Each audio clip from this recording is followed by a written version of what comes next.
Good afternoon and welcome to Follow Your Brush. And no, these are not brushes, I know.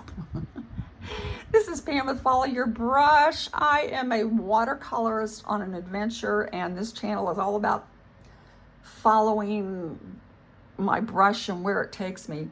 And recently, even though it's not a brush, my little journey in painting and creativity has taken me to ink, fountain pen inks and fountain pens.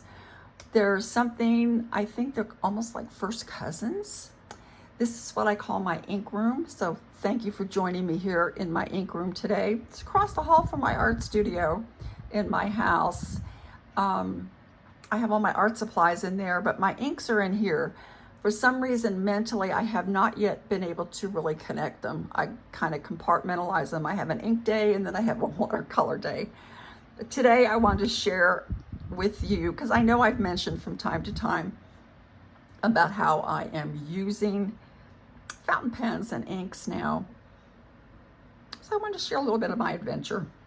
I started after the first of the year, I bought some I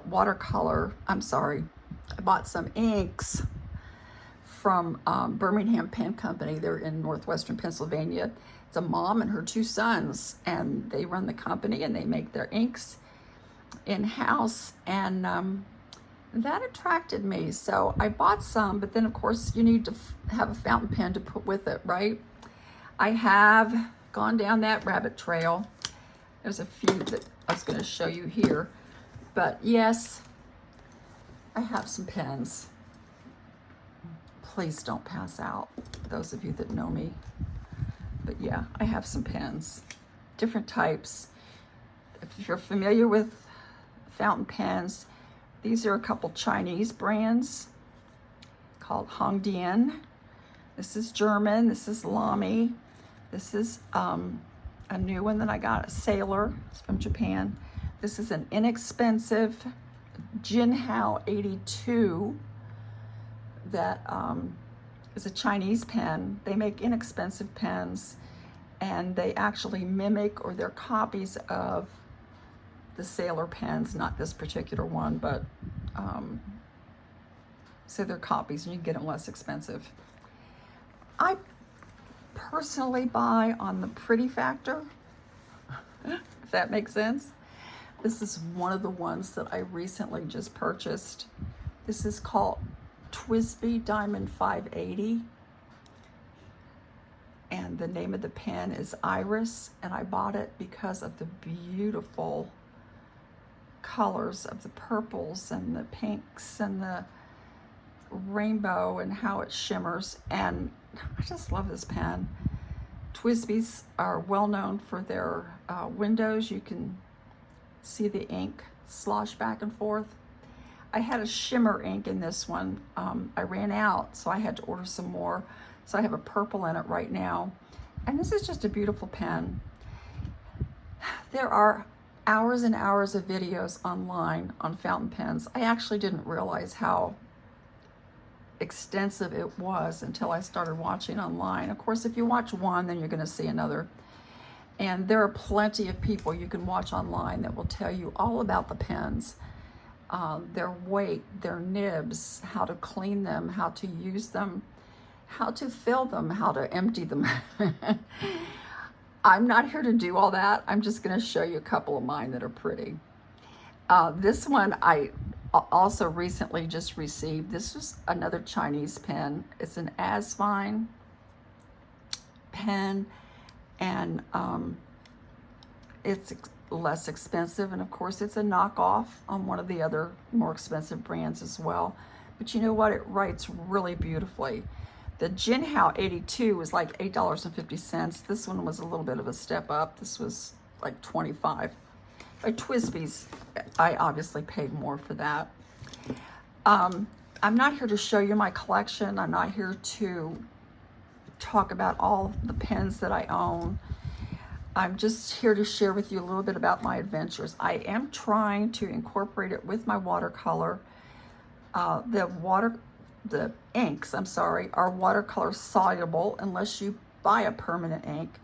So it has been fun to do drawing and sketching with my fountain pens and then take a damp brush to them and make some pictures. And so that has been fun. I have a lot of inks now. I have been, let me come out a little bit and show you. I have some samples here. I began a subscription with the Ink Flight subscription box. So I get 7 samples a month, and then I can try them in my pens and see how I like them. And then if indeed I want to continue, then I can order more. I also discovered, just like in watercolor, the paper that you use makes a difference. And so I've tried several different types. This particular one I got from Galen Leather. This is Cosmo Air Light. I have some ink samples in this to keep the colors. It's not all neat and pretty, but these are my first pens that I got from, my first inks I got from Birmingham Pen Company. So I really like those colors, and you can see they have different sheens and shines, and to me that is just really fun. It's just fun. Then these are some of the others that I've gotten in my sample boxes. But the paper makes a difference, so I had to, look at this one. I'm sorry, I'm getting distracted here. Can you see that red sheen in that one? Isn't that wild? It's called Bow Shock, but it's blue, but then it has this hot pink right in the middle of it. Just unbelievable. So to me, that's just where it's at. I love it. So I had to discover new papers. And then in the process of discovering new papers, I discovered a leather company that has journals, and this is called a traveler's journal. And it's really unique. This is also from Galen Leather. It has elastics where you can slip in and add your little notebooks. This has what they call a wallet insert, which I have added. Also from Galen Leather. It's 100% leather, and they feel wonderful. And I love those. And then I also discovered that the paper that, for me personally, that I prefer is this paper that I also purchased from Galen Leather, although you can purchase it elsewhere. And it's called Tomoy River paper. This is a 52 GSM paper, extremely thin. But what I like about it is that when you write in it, I've got all kinds of stuff in here. Let me go over to this one. I got another one in here too. You can add these with the little elastics. You don't really see the ink. It doesn't bleed through. So you see a little bit of a shadow here of what you've written, but it doesn't bleed through. Let me give you an example. Let me use this beautiful TWSBI.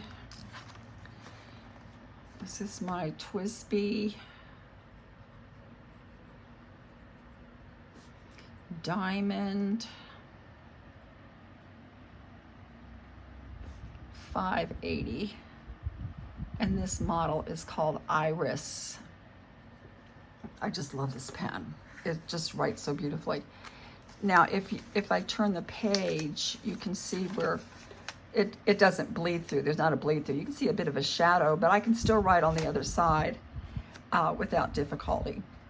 So I have settled on this paper. I've settled on some inks that I like. I'm settling on some pens that I enjoy, and just kind of learning this whole mystery of fountain pens. And you know, when I was a child, I know when old people get old, they tell stories, right? Oh, you'll just have to bear with me. I'm old and I'm going to tell you a story. When I was a child, my mother wrote with fountain pens all the time. She had a very distinct handwriting. And when she passed away, I received boxes with all kind of things that belonged to her. And I just recently came across, a few months ago, this fountain pen in her belongings. This fountain pen is what they would probably call a vintage pen. It's a Schaefer no-nonsense pen. That's the name of the brand and the name of this particular model. And her pen has a nib on it that it says it's an italic, made in the USA, size 8.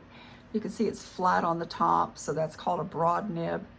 That's what gave my mother her very distinct handwriting. And over the years, I can just remember seeing my mother's handwriting on all kind of things, report cards, letters, notes. After I was married, it was not uncommon for her just to send me a note or something in the mail, or I would go down and visit and she would slip a note in my Bible or slip me a little message. So I loved my mother's handwriting. And when I found this pen, this just touched my heart. And I think that may be where my love for the fountain pen is coming from. It's not just the pen, it's the love for my mother. And with this pen, when I write her name, Elizabeth Pate. I don't know what ink I have in this right now. She would also do like these little curly cues. But when I write with this pen, it's like I'm visiting with my mother. So I think my love for my fountain pens is coming from the love for my mother. My mother also loved pretty things. She loved colors. She loved flowers. She loved all things pretty. And I got that from her too. So that is part of my criteria for when I buy a pen. But I wanted to just briefly come and share with you what I'm doing with my inks and my fountain pens. I'm not going to show you all of them. I do want to recommend, if you want to go online and follow someone who can give you tons of details and information, follow Grace Wildly Imaginable. I will put her YouTube channel in the description. I fell in love with Grace watching her and have since been communicating with her back and forth. And she has shown pens that she's purchased, which I have like fallen in love with also. And then I too have fallen down that rabbit hole and purchased some more pens. But I just wanted to come in briefly and share with you what I've been doing with my inks and my fountain pens. And I'm excited to continue and continue forward. And from time to time, as it begins to become more ingrained with my watercolor practice, I'll share that as well. Thanks for liking, subscribing, following, and all those things that we do on YouTube. And I'll catch you next week. Thanks. Bye.